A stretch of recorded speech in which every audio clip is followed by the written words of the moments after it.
Good morning, everyone. Today we're going to continue with the lecture on resource-directed measures. And I actually started this before I gave you the overview of the Water Act. And then I realized that it was a little bit difficult. So what I did is I went back and tried to give you the introduction to, oh, it's still waking up. Try to give you the introduction to the National Water Act and how the Water Act has got different components, different roles and responsibilities. And what's very important is that you know who now has to be implementing the strategy that the department has established, that the Department of Water and Sanitation has established. So this is the overview of the guide to the National Water Act. And the things that I wanted to highlight what are important here is who are the custodians, the Department of Water and Sanitation. And the Department of Water and Sanitation has established this National Water Resource Strategy. Okay? And it's that strategy that I showed you a few lectures ago. So now I hope that you have a better context of the strategy and how the strategy is a part of the National Water Act and how it fits into the contribution towards the management of water resources, where you're looking at a top-down approach where we're regulating use by the Department of Water and Sanitation. Okay. Sure. Almost forgot. Rules, rules, rules.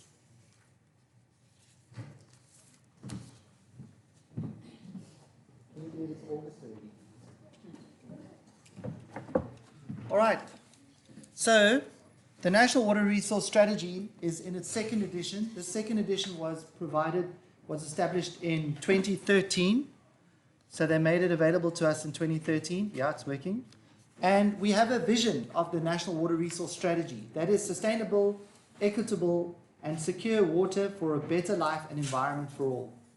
That's important. So now, in the context of what we're trying to achieve with water resources, in the context of the National Water Act's vision, the strategy has enhanced the vision by suggesting that we need to ensure sustainability, we need to ensure equitable access to water, and that access must be secure. So that's again in the context of sustainability. And why? For the better life for all people and the environment. Okay. Then the strategy has got this vision. The goal is that water is efficiently and effectively managed for equitable and sustainable growth and development. So the goal includes growth and development.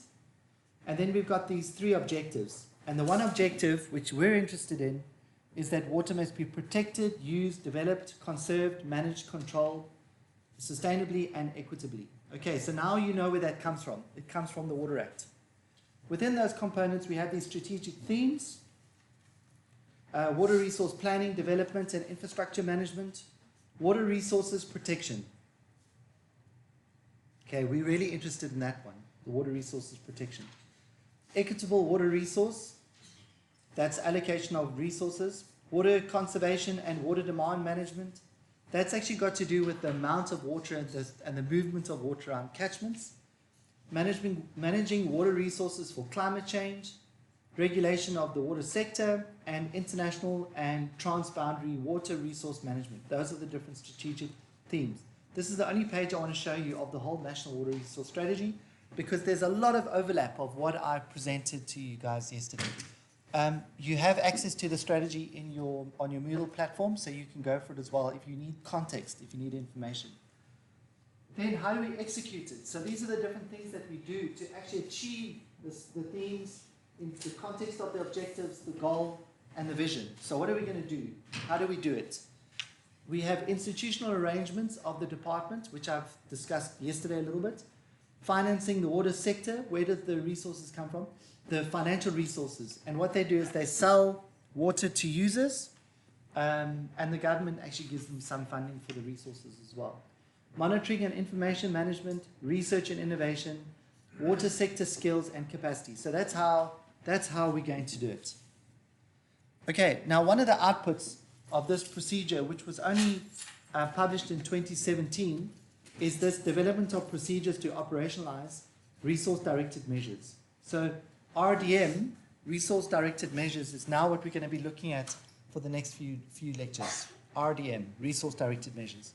They are an office, a subcomponent or a subdirectorate of the Department of Water and Sanitation. The head office is based in Pretoria, and that group of people are responsible for the classification, resource quality objectives, and the reserve. Okay, which is what we discussed yesterday. Do you remember how we actually achieved this, the different puzzle pieces? We need to come up with a classification system, a vision for the resource. We need to classify the resource. We need to set objectives. And then we need to establish the reserve. And if we do that, guys, we should be able to manage our resources effectively. That's what we're trying to achieve. Okay, so this lecture now is on the RDM methods. So, and I'm going to specifically focus on the establishment of resource quality objectives for this lecture. So this is the 8 steps of the operationalization guidelines of the whole RDM methods. What they do, guys, is for each water management area, and the 19 water management areas which I showed you yesterday have been now upgraded or changed into 9 water management areas. That's only happened a few years ago. So these operationalization guidelines have actually been implemented using the old water management area system. So we have got most of the 19 water management areas. This procedure has already been undertaken. Okay, so here is a procedure that government has established to achieve this balance between water resource use and protection. And we started carrying it out. We started implementing it across the country to different water management areas. Some parts of the country do not have this procedure has not been carried out, but for the majority of the water resources, for the water management areas that are important, it has been implemented already, including the Komati Usutu, and the one that I'm going to show you is the Olifants River catchment. And the reason why I'm going to show you the Olifants River catchment is because I was part of the team who did that for the department. Okay, it's just easier. So these are the 8 steps that you need to know for the operationalization guidelines. First of all, you need to delineate and prioritize those parts of the catchment, those small resource units that are synonymous with the sub-quaternary catchments usually.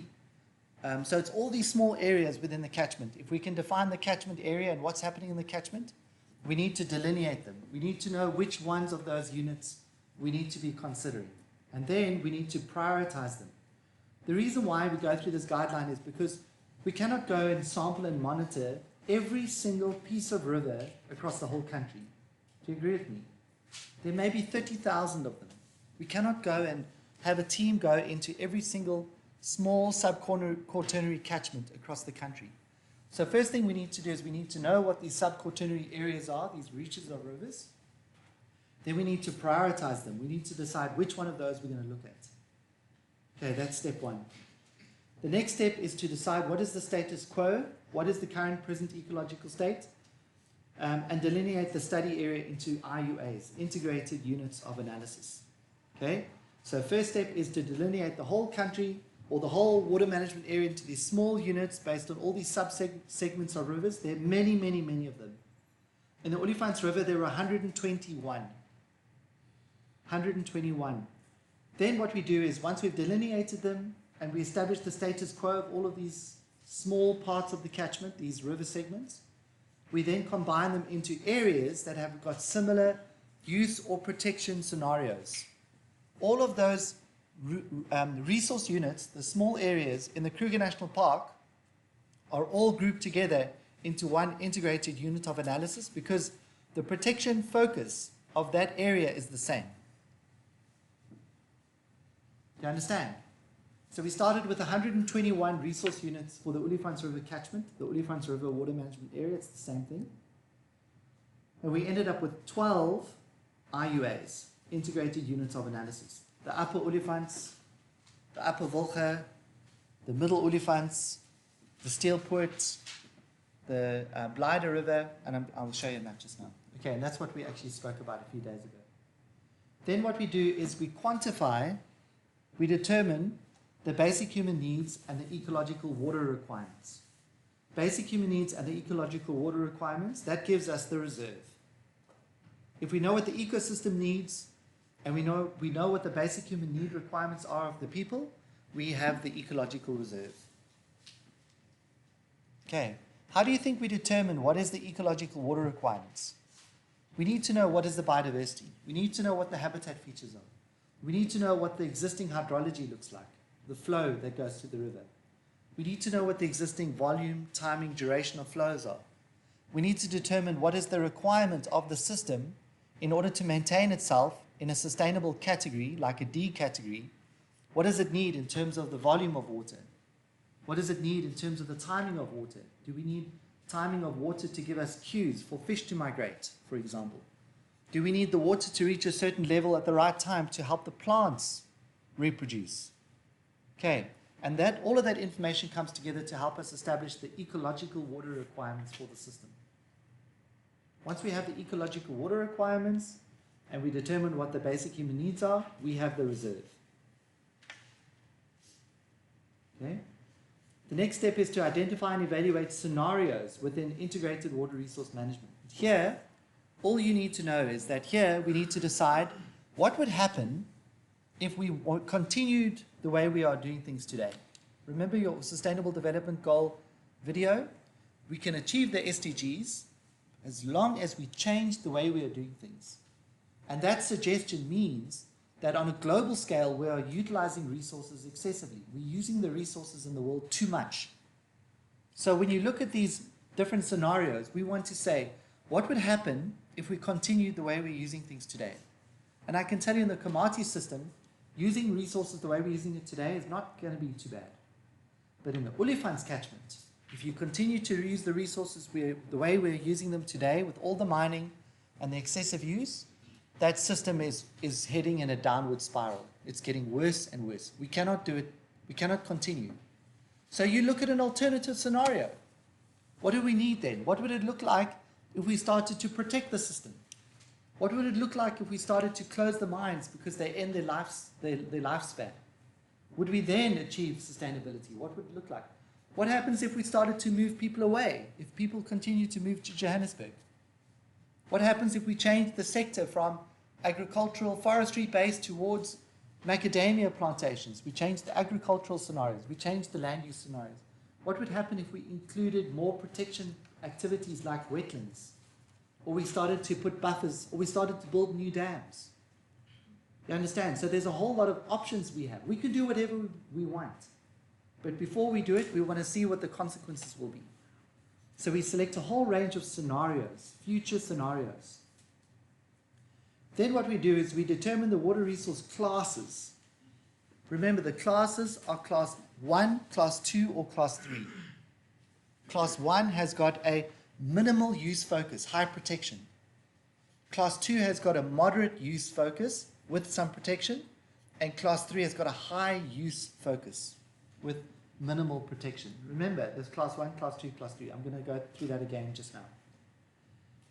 Then, okay, you determine the water resource classes based on catchment configuration for the identified scenarios for each IUA, by the way, not for each resource unit. That's why we determined IUAs. So the resource units were the small subparts of the catchment that we looked at throughout the whole catchment area. Now what we're interested in is we've brought those areas together because there are certain scenarios. There's mines here, we make that one IUA. There's protection focus here, we make that one IUA. So instead of the 121 resource units for the Olifants River, 121 is too many. We have 14 IUAs, 14 integrated units of analysis, these larger areas. And for these 14 IUAs, for the Olifants catchment example, we're going to come up with a class 1, 2, or a 3. Okay, I hope it's starting to make a little bit more sense because we went through this a few days ago. Okay, but I know that that was a little bit rushed, so that I decided to come through it again. Do you have a question? It's okay, we can take our time. I'm actually a little bit ahead of schedule, by the way, in terms of your lectures. I'm a little bit ahead of schedule, and what I'm hoping is that I can actually get more time to do some revision with you. so that you can get an idea of what's going to be in the test and the exam. Okay. Okay, once we've now got the classes, we can determine the RQOs, the resource quality objectives, and I'm going to go through that today. That's what this presentation focuses on after this. And they include numerical values and narrative RQOs. The RQOs is the target or objective that says this resource must have a quantity, quality, habitat, or biota that looks like this to achieve the vision, to achieve the class, or to achieve the class and the vision. Okay, so remember the RQOs can only have 4 types of categories. They can be quantity, quality, habitat, or biota. And I can set an objective that says the quantity, the flows of water for this resource unit must look like this. It's going to be a C category. And if you achieve the quantity, the flows of water in the C category, you're going to achieve the reserve, you're going to achieve the class, you're going to achieve the vision. Do you remember? Everything is connected. This is all about connections. Okay? Then what we do is we gazette it. It becomes a government gazette. It becomes law. And then once we've gazetted the law and we know that we can achieve this, we then go back to the basic human needs and EWR that we've already established and we gazette that. Okay, so the last 2 steps are actually gazetting it. So this is the whole integrated procedure to achieve for the resource-directed measures. That sub-directorate of government, of the department, who is supposed to get this balance right. You see, this is their operational guideline, this table. Okay? Just to go back one slide, on the right-hand side here, this is the front cover of that report, which is available for you if you need more context. But the detail you need is what's in this lecture. Okay, that's all I want you to know. What are those 8 steps? It starts with, what are we dealing with? It starts with prioritizing what we're dealing with. Then it looks at grouping those areas together because of the different scenarios. Some are being used, some are being protected. Then you've got to determine what does it need to survive? What do the people need to survive? Then you look at future scenarios. What if we protect? What if we use? Okay? Then we look at the classes. Then we establish the objectives, the resource quality objectives. Then we gazette the objectives, and once we know we can achieve it, we then gazette the reserve. Okay.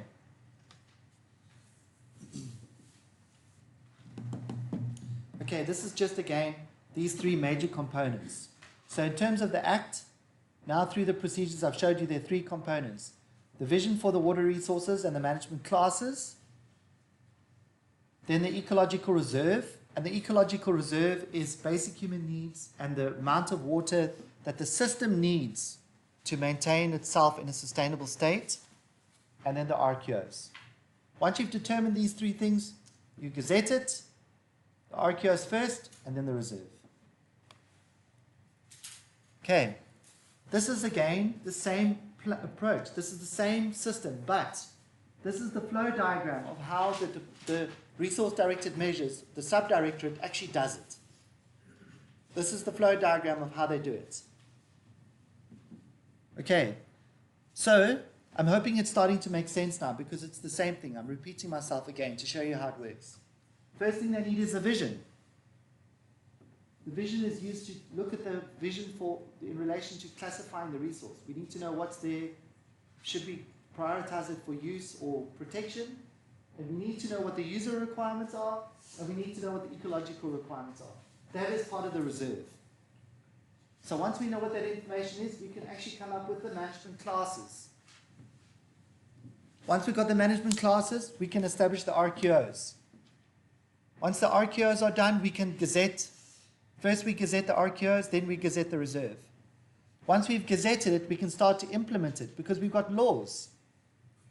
And how do you do that? You have source-directed controls. That's this one for the ecological requirements, source-directed controls, and you have source-directed controls for the user requirements. The source-directed controls for a user requirement is your water license. So we will then issue a water license for each user.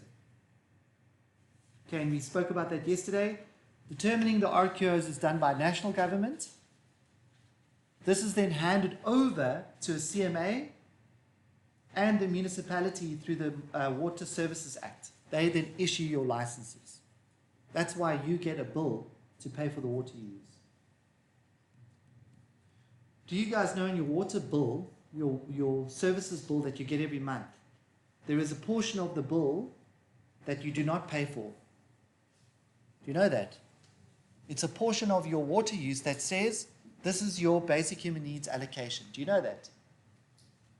So that part of the basic human needs, which is part of the reserve, has already been determined, and when you use water, that water is given to you for free. So the basic human needs water, the water that you need for basic human needs, is actually given to you for free first. And whatever you use on top of that, that's what you pay for. So you must go look for your water use license from your family. Go and find someone with a water use license and see there it has a portion for the water use that is for free. Now you know where that comes from. How do we determine that? It comes from this procedure. Okay. Okay, we've gone through that. I just want to focus again on these classification steps. So remember, when we do the classification, first we come up with a vision for your whole water resource area. Remember, why do you think we look at it on a catchment scale or a whole water management scale? Because some areas you're going to allocate for use, and some areas you're going to allocate for protection. Some areas on an IUA scale, integrated unit of analysis scale, which is a larger area, you're going to allocate as a class 3, for example. You want to allocate it for use. But then other areas you need to allocate as a class 2 or a class 1. What we do in the beginning is we start with the first round of RQOs. We're trying it. Sometimes people are very upset when they say, we're allocating the majority of the areas for class 3. And then they're saying to us, how can you do that? The conservation people say, how can you do that? You should be allocating it for class 1 or class 2, which is more protection focused. But we say, guys, we have to start with a class 3 because the resources are already being abused. They're already being used so badly that already exceeds a class 3. And if we start by saying your objective is a class 3, the vision is to achieve a class 3 which is heavily used but sustainable, we can start to recover already. And once we've recovered a little bit, we can then start looking at a class 2 or a class 1. You with me? Okay, so that's what we've done. Okay, this is just a slide to show you that there's a balance. This is just more information based on this to show that class 1 are mostly Bs and above, class 2 are mostly Cs, and class 3 are mostly D categories. Remember the categories refer to A, which is pristine, B, largely natural, C, moderately modified, D, largely modified, E, seriously modified, which is unsustainable, and F is critically modified. That's completely degraded. So we have the category from an A, which is good, to F, which is really very bad. Okay, so for class 1, most of the resources will be in a category B. That's what we want to achieve. For class 2, most of the categories will be in a C. For class 3, most of the categories will be in a D. Still sustainable, but largely modified. Okay? Oops, what does that mean? Okay, this is the RQO procedural steps. So for the RQOs only now. Now we're only talking about RQOs. How do you determine resource quality objectives? If you've got nothing, what do? First you delineate resource units and IUAs. You see, it's the same. Resource units are the small river segments. In the Olifants River catchment, there are 121. There are many. Each small little segment. You've got to decide what are those segments first.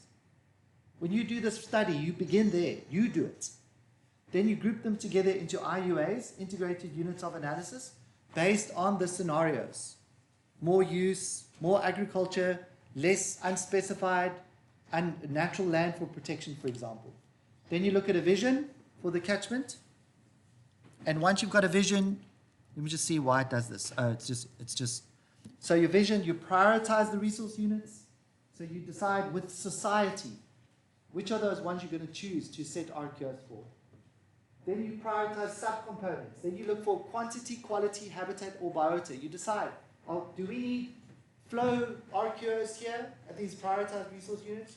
Or do we need more biota or quantity RQOs? Are we going to try and regulate water quality here? Or are we going to try and regulate flows? Then we develop draft RQOs with the numerical limits. This is what the flows must look like. And this is the numbers. Then we agree on them. This goes back to stakeholders. Remember, society is a part of this whole process because they're the ones who are affected by the decisions we're making. So we make sure that when it goes to be gazetted, that it goes back to society. They say, yes, we agree. We've seen this already. And if any farmer puts in a legal contest against the RQOs, they will wait. They won't gazette them. And guys, I can tell you, RQOs have been gazetted for the Komati, RQOs have been gazetted for the Vaal, RQOs have been gazetted for the Olifants, RQOs have been gazetted for many catchments. So they've already successfully gone through this process. Then we're going to give it 20 years or so. I don't know how long. 5 years maybe, 10 years, 20 years. I don't know. And we're going to do it again to try and improve again. Are you guys with me?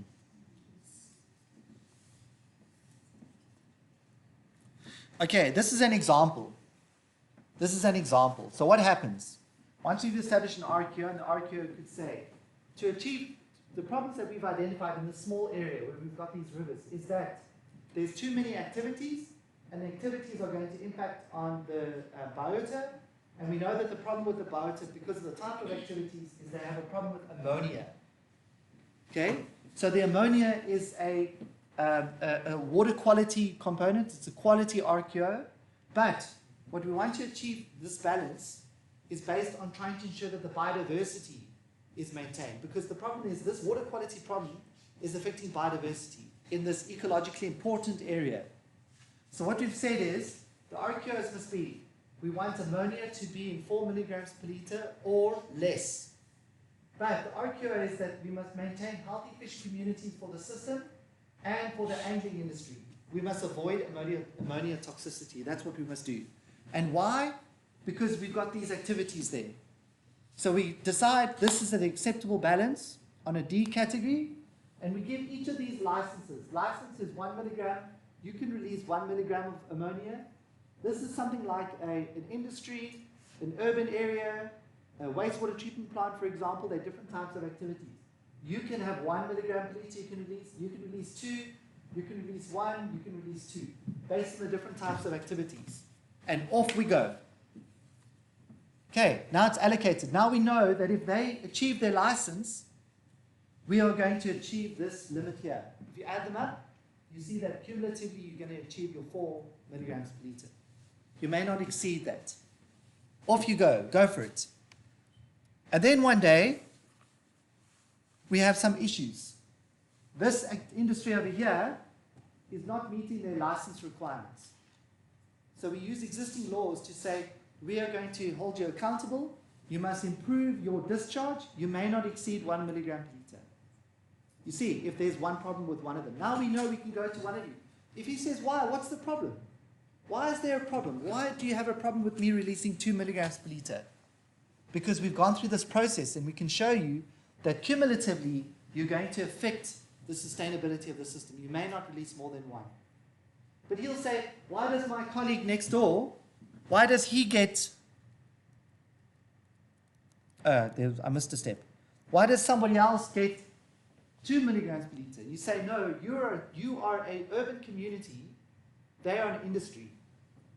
The ability for them to treat it is very difficult, and the importance of their industry is X. You have the ability to make sure you can maintain 1 milligram per liter. Then what happens is we have somebody else, a new user wants to come in, a new power station. And the new power station says, I also want to operate here, please. So we've got to start sharing. How do we do that? If everybody can share and improve their production, then he can come. And together they're not going to exceed 4 milligrams per liter. But if they can't, then we have to maintain it the way it was. But now we know what to do. We cannot just say to everybody, yes, you can come. Yes, yes. You can also, yes, you can do what you like. Yes. Pay me, yes. Do you understand? That's how it's changing. And now what we do is we make sure that it's going to be achieved and maintained. And how do we see whether it's working? If we do say 4 milligrams per liter and we apply that, how do we know if it's working? We go in, we monitor the fish. We look for the system, we go and see whether this is actually being achieved. You see, this is one example, and if you put all of those examples together, what do we get? We achieve sustainability. Okay, this is what they look like, guys. So these are the gazettes from the Olifants River, and it shows you on a regional scale there are things that you must do. Then on each resource unit scale, each individual resource, you have to look at quality issues, nutrients, salts, toxics, system variables, like pH, alkalinity. We know what you must do now. We have a plan. For biota and habitat, we know what you must do. The fish in this resource unit are in a seriously modified condition because of adverse ecological conditions associated with water quality impacts from upstream activities and barriers. Their condition must be improved to a D category. Okay, we tell you exactly what you must do and how to do it. Here's more examples. This is the specific numerical limits. If you need to maintain the toxicity levels that must comply with a certain standard, sorry, it's hopping around a lot. What do those concentrations need to look like? We give you that information. Where does that data come from? It comes from scientists. We go through a process of determining what are the requirements for this particular area to achieve the balance we need. We do that for the whole study area, for quantity, quality, habitat, and biota. And then when we're done, we can summarize it for you and say for rivers, in the upper part of the catchment, these are all your objectives. So if you were a manager in a particular area, this is what you must do. Only the ones that are in green are the ones that have been prioritized. If you achieve the RQS here, you're going to achieve the rest as well. And we're not worried about the rest because for the next 5 to 10 years, there's no plans to develop that. And we do that for rivers, upstream, downstream. Look at the Kruger National Park. You see, the Kruger National Park, there's only one objective before it goes into Mozambique. And in terms of the biota, they need to do something with crocodiles, with hippos, with plants. They need to look at water quality. And if they achieve all of these, the colors are there to show you what is the condition. Then they will be able to achieve their requirements. They will be able to achieve the balance. Okay, we do that for rivers. We do that for wetlands. You see, the wetlands, where are the wetlands? They're in the upper part of the catchment. That means you don't need to worry about the rest. In the lower part of the catchment, where are the wetlands? Why is it jumping around like that? Crazy. Where are the wetlands in the lower part? Only here. That's what you need to worry about. What about dams? Where do the dams occur? What are the objectives required for the dams? And what are the objectives for groundwater? Okay, so they're all integrated. I think that's where I want to leave it. And all of these have been integrated and put into different acts, and they're legislated. Now we have a plan. Now we can do it. Okay, because, actually I can just show you, the reason why I included this one was to show you that if we go from a natural resource, why the daylight is doing that? If we go from a resource that has been undeveloped, this part here, you can see that the annual flows go up and down, there's no dams. And we decide that we have a plan on how to manage it. We can implement the plan, but then we know what to do. And we know what to do in different areas. We are not running around in the dark anymore. You see that? We are not running around in the dark anymore. And if we do that, and we do that with our plan, everybody achieves is part of the balance. And if somebody comes to me and says, but I don't understand why you cannot let me do this, I can explain it to you. You see, and guys, I'm not a conservationist trying to keep all the systems in an A category. As you've shown you, most of them are in a D category. Because we know we need to allow use. We need to allow the economy to grow. And I ask the community, what do you want? The miners say, kill the fish. We want the water. And the conservationists are saying, you cannot kill everything. We need a place for the fish. Then we agree, okay, the place for the fish is there, the place for the mining is there. You understand? And we have a plan. We know what to do. And if we know what we need to do on the ground, on the small area, we know what we need to do in a larger area, we know what we need to do in a catchment, then the whole country can get their sustainable balance right. Okay, and we've just started with this, guys. We've just started. We have a long way to go.